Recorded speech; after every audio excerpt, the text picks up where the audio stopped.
Всем привет! Пока есть свободная минутка, хочу снять первое впечатление об аромате. Это у нас Esté Dupont, Eau de Parfum, в общем, Пурфам. Это классический аромат от Dupont. Должен он быть, судя по всему, каким-то прохладным, шипровым, цветочным, с дубовым мхом. Вот такая коробочка у него бархатная, синего цвета.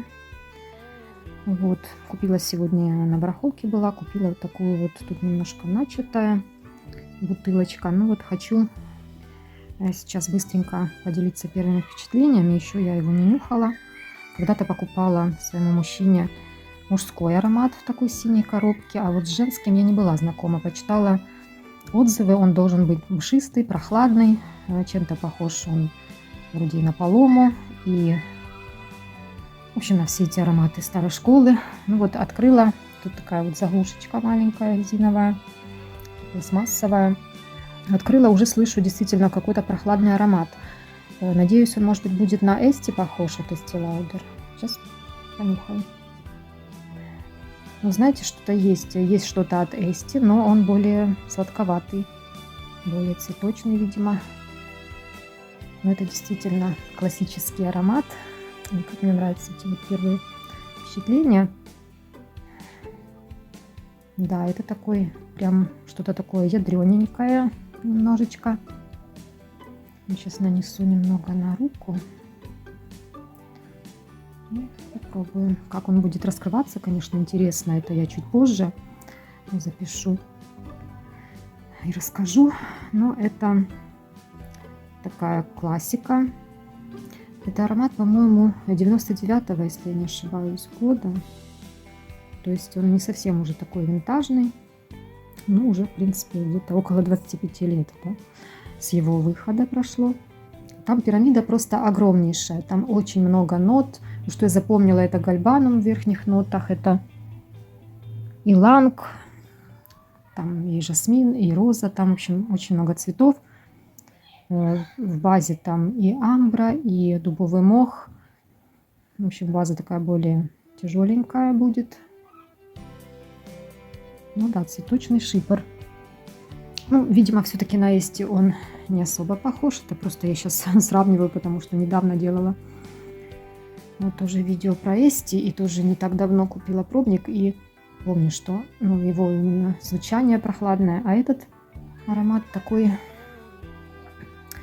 Ну, то, что слышно из бутылочки, такое, конечно, старая школа ощущается. Хотя, судя по отзывам, он не должен быть таким прям сильным.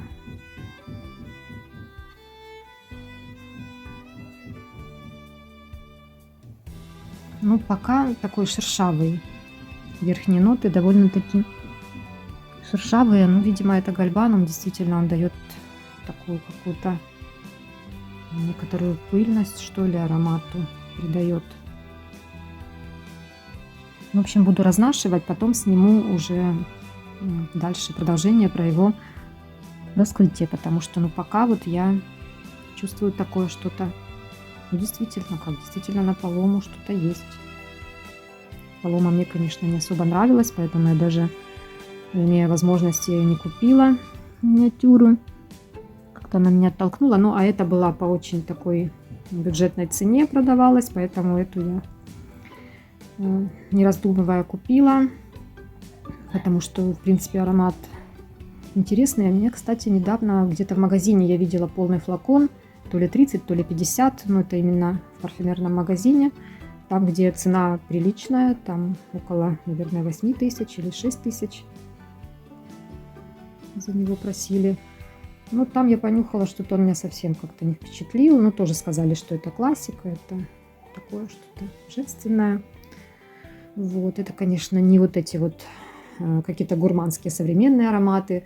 Или же какие-то там супер модные, которые сейчас у нас, да, какие-нибудь там удовые и прочее. Это не какой-нибудь там Монталь удовый. Это, конечно, совсем другая история.